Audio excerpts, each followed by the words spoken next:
Il y a des rêves qui changent un homme, des rêves qui bouleversent le cours d'une vie. Ce genre de rêve, le mien, je l'ai fait il y a plusieurs années déjà, et mon existence s'en est trouvée à tout jamais ébranlée, comme marquée au fer rouge.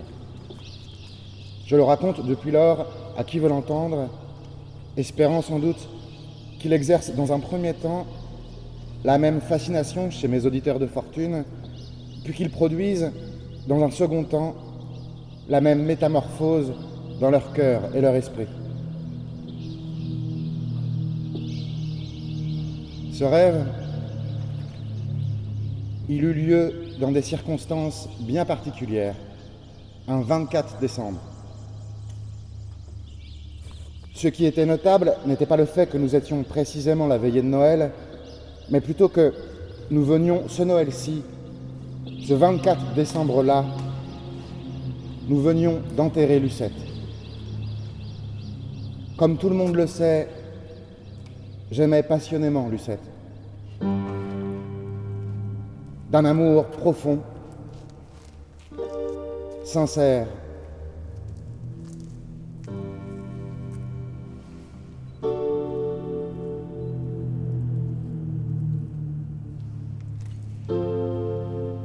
Je n'étais pas à ses côtés quand elle s'est éteinte, mais j'étais là, bien entendu, à ses funérailles. Ce n'est pas mon propos ici de vous expliquer quel genre de femme elle était, encore moins de vous raconter par le menu la cérémonie mortuaire qui lui fut dédiée. Ceux qui étaient là s'en souviennent sûrement. Pour les autres, il vous suffit d'imaginer le cortège funèbre qui sied à ce genre de journée. Les habits noirs, les fleurs, les silences, les condoléances, les discours, les chants, les regards tristes, les quelques rires déclenchés à la volée par un bon souvenir, l'église, le cimetière. Rajoutez à cela le froid et l'étonnante atmosphère de fête due à la date, avec ses vitrines peintes, ses guirlandes de lumière multicolores suspendues au réverbère, et ses chansons enfantines et guillerettes qui résonnaient à travers toute la ville, et vous voilà le décor planté.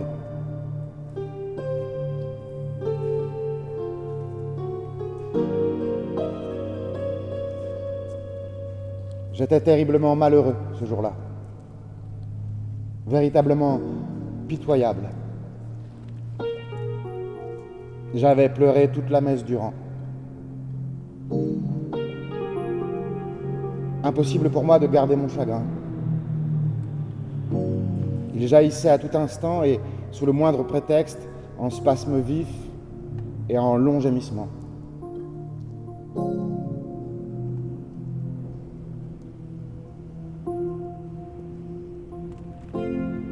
En milieu d'après-midi, quand tout fut enfin fini, nous traînions avec quelques amis devant le cimetière, n'arrivant pas à nous résoudre à nous dire au revoir et à définitivement nous quitter. Pour ma part, je ne voulais pas rentrer chez moi. J'avais peur d'affronter la nuit et la solitude. Je proposai donc aux autres d'aller boire un verre en ville. Nous partîmes quelques-uns, bien résolus à offrir ensemble une oraison funèbre digne de ce nom à notre défunt ami.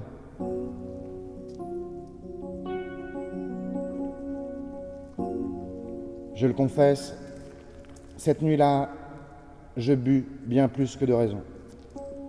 Mu sans doute par une terrible soif de vivre, tout aussi bien que d'une volonté inexorable d'écraser ma peine. Ce que je sais, c'est qu'après quelques heures passées dans le centre-ville, je me retrouvais seul dans un club de striptease. Ce dont je n'arrive plus à me souvenir, c'est comment j'avais perdu mes amis en cours de route et surtout comment diable j'avais pu atterrir dans ce genre d'endroit.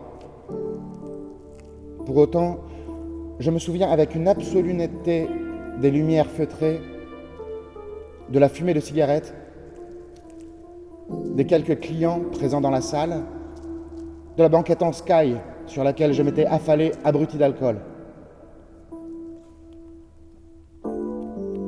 Le regard perdu dans le vide, je commençais à m'assoupir.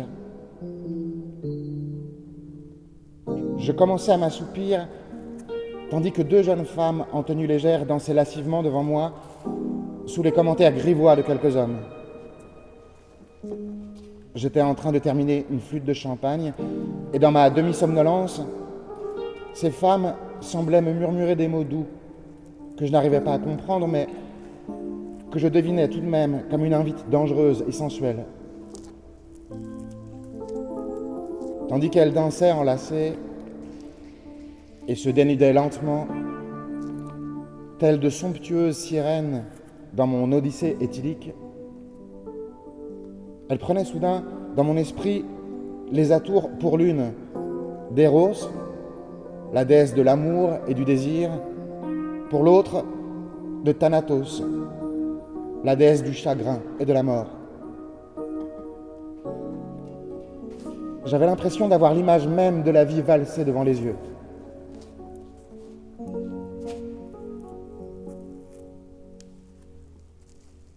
Parfois, je me souviens que le visage de ces deux femmes prenait les traits de celui de Lucette, que je regardais alors fixement, sans savoir quoi dire.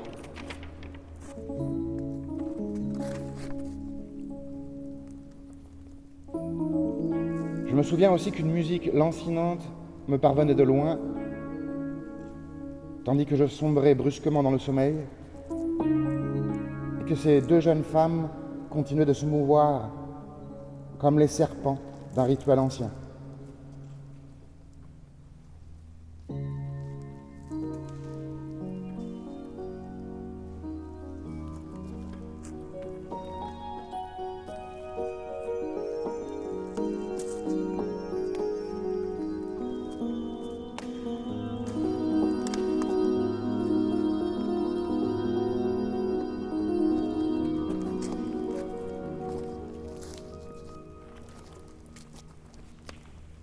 J'en étais là, à l'instant où Morphée me tendait ses bras, le marchand de sable déjà rentré chez lui. Comprenez, il y a une part de mystère, d'invisible, d'indicible dans ce que je vais tenter de vous raconter. Je vous invite même à fermer les yeux pour espérer entrevoir ce que je vis. Comprendre avec le vocabulaire muet des images oniriques et le regard fermé du dormeur, l'esprit disponible aux errances nocturnes.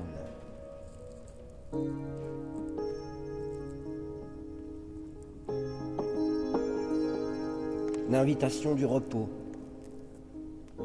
Il faut y céder, ne plus opposer de résistance aucune, ne pas rater de trop d'ancrage dans un quotidien mesquin, le passage délicat qui transforme le murmure doux des songes balbutiants en cinémascope affreux et plein d'angoisse des cauchemars tourmentés.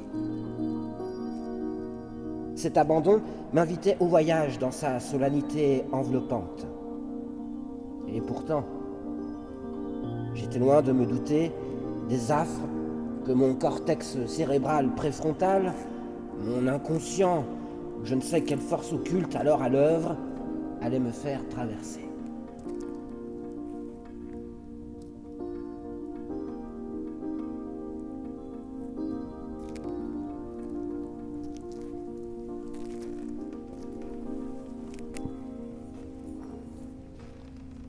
Je gambadais alors dans le champ des possibles du sommeil paradoxal.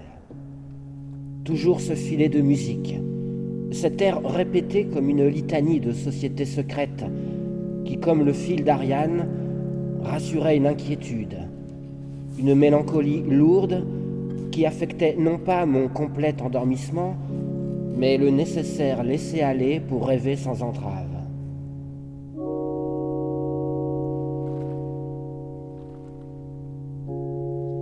Soit cet air lancinant, ces deux femmes, projection mentale de ces danseuses déesses de la nuit, créatures succubes ou chimères qui ondulaient tel le reptile rampant du jardin perdu. Qu'elles viennent du paradis ou de l'enfer, du ciel ou des profondes entrailles de la terre, leur danse hypnotique était un spectacle voluptueux dans les théâtres de cette nuit sans lune ni étoile.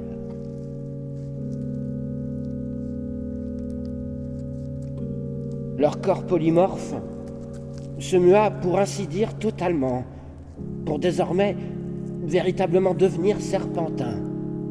Serpentine ondoyante au torse féminin, parée d'ornements exotiques, des bijoux de pierres précieuses, leur peau de serpent aux motifs tachetés de ronds, de rayures, leur visage inchangé. Elles sifflaient, au bout de leur langue fourchue, la mélopée sans âge.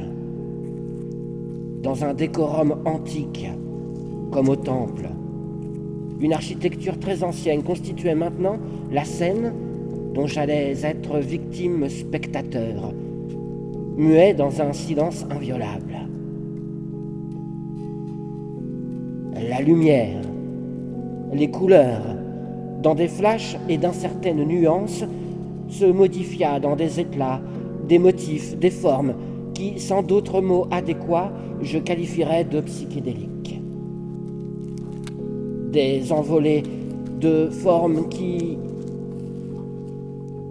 dans des fractales éblouissantes, comme des persistances rétiniennes sublimes, avant que dans une terrible sensation tout se figeât. Je me voyais maintenant dans une arène, un authentique amphithéâtre de pierre, à l'instar d'un colisée cosmique. Plongé dans le noir sidéral, flottait l'édifice. J'étais assis, transi d'une peur qui me traversait l'échine. Je me souviens avoir eu la volonté de faire taire un silence épais et hanté, insondable. Impossible ni de bouger, ni de produire quelque son que ce fût. La terrible vision de me savoir, les lèvres disparues, une bouche fermée car en fait de bouche,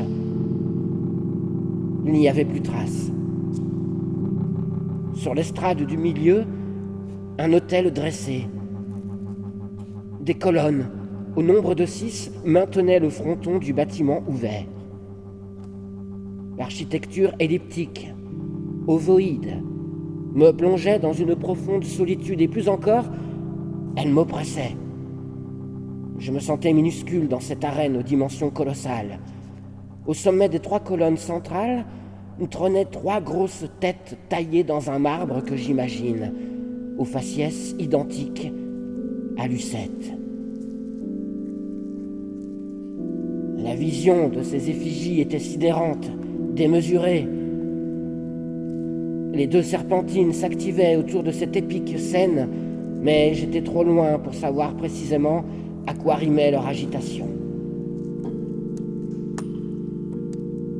Ces 3 portraits, sculptures effarantes, fidèles en tout point à celui du tant chéri visage de mon aimé, s'animaient dans une parfaite synchronicité, chorégraphie de golem. Et ce message, transmis, aidé par l'acoustique spatiale des lieux, sa voix retentissait pour parvenir jusqu'à moi, jusqu'au tréfonds de ma personne, de mon âme. Accompagné par le chant des gorgones en reptation, dont la teneur mélodique s'était incroyablement complexifiée, ces mots m'atteignirent. N'aie plus peur, laisse-moi partir, à vie, à mort et après.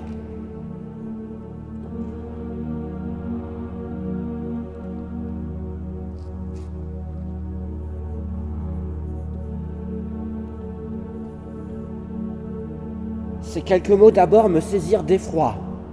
Entendre sa voix, celle de Lucette, dans ce plan astral fantasmagorique, prononcée par ces représentations minérales, gueule de pierre, m'affligeait. Je me sentis comme mort, vidé de toute essence de vie, plus qu'un corps sans rien pour l'animer. une torpeur plus vieille encore que le monde lui-même, annihilée sans une once d'espoir. Un fracas, un retentissement, d'immenses cloches de bronze, de cuivre et d'étain surgissaient dans ce décor insensé. Elles se déplaçaient au-dessus de cette scène effroyable. Elles sonnaient le glas, tintaient le tintinabule d'une fin annoncée. Puis ces créatures s'approchèrent de l'autel, leurs langues sorties et les yeux fous. Révulsées, elles se saisirent de 2 cimetères, alors drapés dans un tissu, l'un noir, l'autre blanc.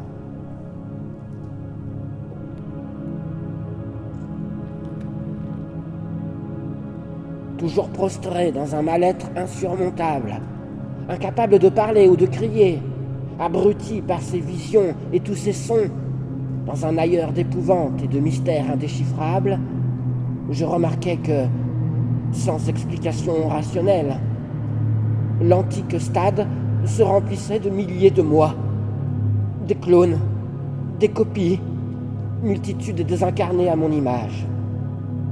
Les rangs se remplissaient et j'étais comme ligoté, captif d'une horreur, de ces traumatismes qui font vaciller la raison. Alors, au son de fin des temps, que les cloches rugissaient, les serpentines, dans des hurlements de possédés, se jetèrent sur mes compagnons d'infortune, les décapitèrent, dans des jaillissements sanguins, des viscères au bout des lames, et trempaient leur langue dans l'hémoglobine vermeille des âmes damnées.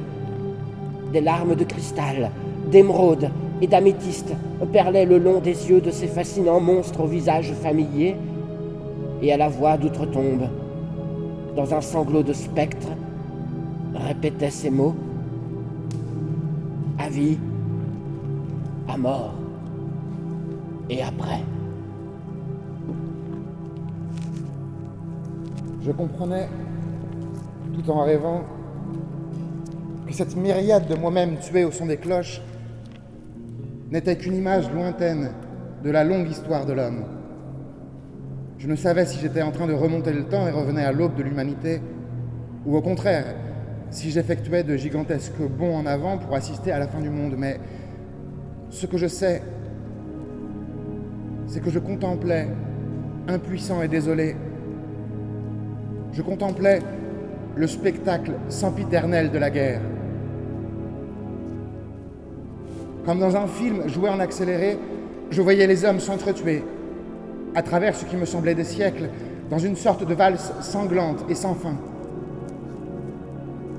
Les gourdins remplaçaient les cailloux, les lances, les gourdins, les épées, les lances, les fusils, les épées, les canons, les fusils, les bombes, les canons, et toujours les hommes, dans différentes langues, sous différentes bannières, drapeaux et uniformes, toujours les hommes s'entretuaient aveuglément, avec une hargne à chaque fois renouvelée, avec une technique toujours plus fine et savante, sur une échelle toujours plus vaste. Et les deux serpentines surplombaient maintenant de haut la scène et riaient à gorge déployée, comme les anges annonciateurs de l'Apocalypse.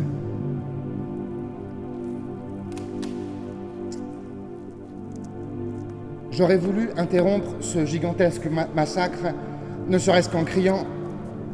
J'aurais voulu rappeler à la raison tous ces hommes assoiffés de sang, assoiffés de terre, de Dieu, de richesse, de justice ou de vengeance, en leur montrant qu'aucun d'entre eux n'avait besoin de recourir aux affres des armes et du feu, qu'il était possible de vivre tous ensemble en bonne harmonie, que le fait de se battre les uns contre les autres était tout bonnement absurde, grotesque, tout simplement insensé. Mais n'ayant pas de bouche, mes cris et mes paroles me restaient littéralement en travers la gorge, comme une tumeur sourde et déchirante qui me brûlait insidieusement les entrailles. Je comprenais soudainement, au même instant, devant ces centaines, ces milliers, ces millions d'hommes faits à mon effigie et à mon image, ces hommes n'ayant de cesse de s'entretuer toujours et encore, Comment vous dire cela simplement? Je comprenais que l'humanité ne forme qu'un seul et même tout, que vous et moi, que chacun d'entre nous sommes liés comme les cellules d'un même corps, que nous sommes certes responsables de nos propres actions et paroles, mais que le lien qui nous unit va bien plus loin que cette constatation banale. Comment vous dire? Vous faire ressentir ce qui me traversa alors, cette sensation foudroyante, cette incroyable révélation. Je comprenais d'un seul coup que nous sommes, pour ainsi dire, tous responsables des actions et des paroles de chacun depuis le début du monde, et cela jusqu'à sa fin. Que si mon père, ma mère, mon frère ou ma sœur trompent et ment, c'est aussi moi qui trompe et ment. Que si mon père, ma mère, mon frère ou ma sœur tuent, c'est aussi moi qui tue. Que si mon père, ma mère, mon frère ou ma sœur meurent dans la misère et l'effroi, c'est aussi moi qui meurs dans la misère et l'effroi. J'eus alors pitié de moi, de nous tous, de l'être humain en général. Et je me mis soudain à pleurer de tout mon corps à chaudes larmes.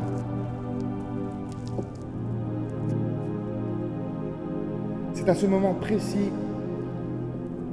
que je sentis quelque chose dans mon dos, une sorte de présence muette qui me donna le frisson.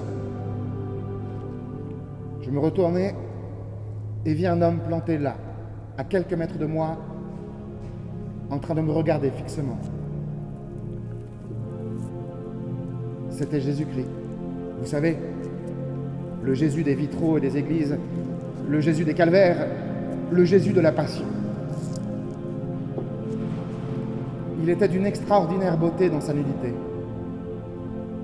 Il se dégageait de lui une aura difficile à définir, comme lorsque l'on contemple l'aurore et que les premiers rayons du soleil glissent chaudement sur notre peau et agréablement nous réchauffent les yeux et le cœur. Tout le fracas alentour s'arrêta soudain. Plus de gémissements, plus de cris, plus de tintements d'armes, plus d'explosions. Même les deux serpentines s'étaient subitement tues. Un effarant silence régnait à présent.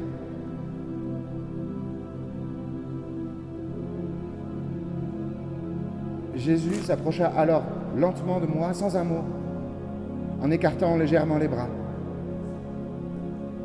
Il me regardait tendrement, peut-être avec une pointe de pitié, mais d'une pitié absolument aimante. Il souriait. J'eus un geste de recul, mais il me prit la main doucement pour m'obliger à rester à ses côtés. Ses yeux se plantèrent dans les miens et je fus brusquement submergé par une sensation de profond apaisement et de grand calme. Il tint ma main plus fermement et me fit progressivement toucher son corps. D'abord les blessures qu'il avait aux mains, puis ses bras et ses épaules, puis son ventre et son torse, puis son cou et son visage. La sensation qui m'envahissait peu à peu était, comment dire,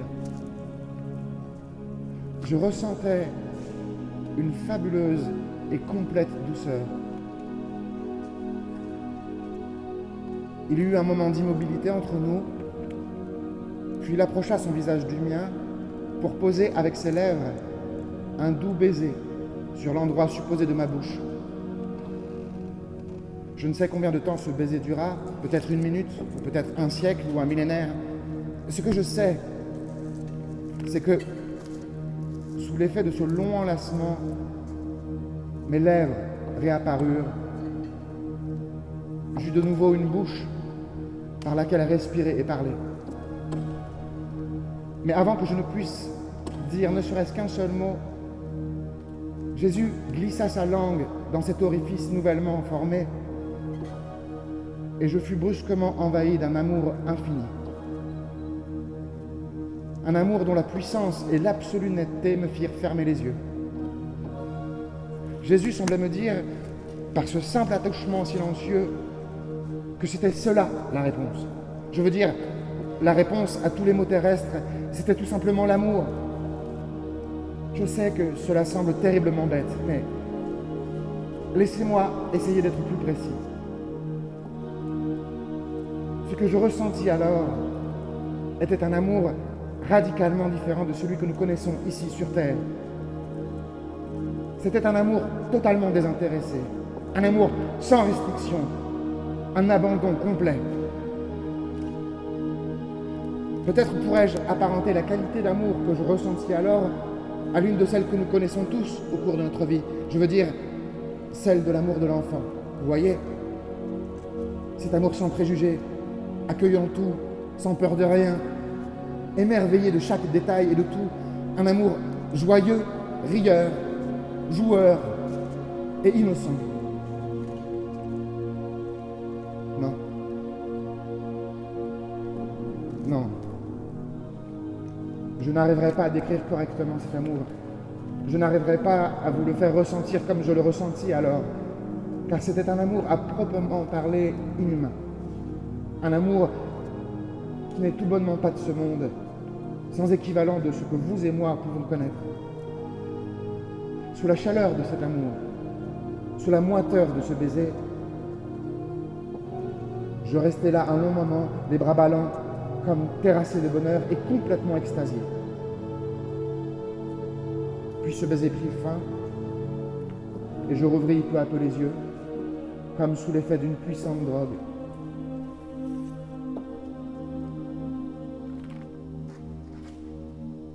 La personne qui se trouvait devant moi et qui me tenait encore le visage entre ses mains n'était plus Jésus, c'était Lucette, ma Lucette, bien vivante. Elle me regardait tendrement, amoureusement, et moi, j'étais surpris et totalement ivre de bonheur. Je lui dis sans trop savoir pourquoi, comme pour traduire et exorciser l'amour qui me traversait alors de part en part, je lui dis à vie, à mort et après.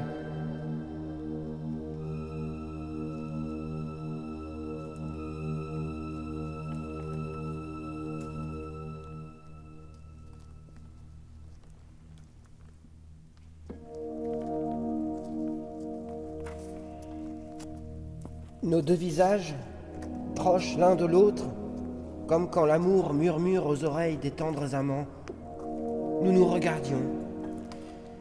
Elle m'observait, je la contemplais. À vie, à mort et après. D'un geste de la tête, accompagné par cette indescriptible lumière qui irradie les regards des amoureuses, elle me signifia que cette courte phrase, ce mantra que je venais à mon tour de prononcer pour la première fois, devait désormais m'accompagner comme un talisman, artefact magique qui s'éloignerait, qui éloignerait les turpitudes sombres du deuil, les mauvaises pensées, les mélancolies trafiquées par le manque. Je devais me laisser guider par ces mots qui rassurent, ces mots qui accompagnent, ces mots avec lesquels maintenant je marche. À vie, à mort et après. Il paraît que l'on fait jusqu'à 8 rêves par nuit en moyenne, dans différentes phases de sommeil. Et puis, il y a ceux dont on se souvient. Un réveil violent, ça efface les traces de ces pérégrinations mentales et nocturnes. Quand vous vous savez réveiller, n'ouvrez pas les yeux. Pas tout de suite. Prenez le temps du souvenir. Retracez vos balades oniriques. Déchiffrez. Trouvez la clé avant de vous jeter dans le réel. Ne partez pas de vos nuits les mains vides. Et c'est ce que j'ai fait cette fois-là. Avant que tout ne s'efface, que tout retourne au néant. J'ai gardé les yeux fermés pour remercier Lucette, le Christ, l'antique théâtre cosmique, les cloches et même les serpentines au cimetière rougeoyant. J'étais de retour dans cette boîte, devant la cage aux danseuses, assis sur un fauteuil léopard, le DJ perdu dans un revival 80, un mal de tête de tous les diables, descente de cuite, et puis ouvrir les yeux. Je me sentais comme un château d'Écosse, hanté dans toutes les pièces. À vie, à mort, et après. Et puis je me suis tiré de ce purgatoire de province, boîte d'ennui. J'ai filé à l'anglaise. J'ai pris la rue humide à bras le corps, trottoir de mégots, boulevard d'errance, rue principale d'une ville sans importance. J'ai allumé ma dernière clope, hirsute dans le noir, échevelé sur le retour. Je suis rentré, un sourire béat, le cœur léger, le souffle apaisé, la vue dégagée, les bras ballants. Et dans ma poche de manteau, au moment de me saisir des clés de l'appartement, un bout de papier. Pas un ticket de carte froissée, vestige de ma soirée. Un papier. Dessus, 3 têtes de crayonnés. Au verso du papier, ces quelques mots. À vie, À vie, à à mort, mort, et après.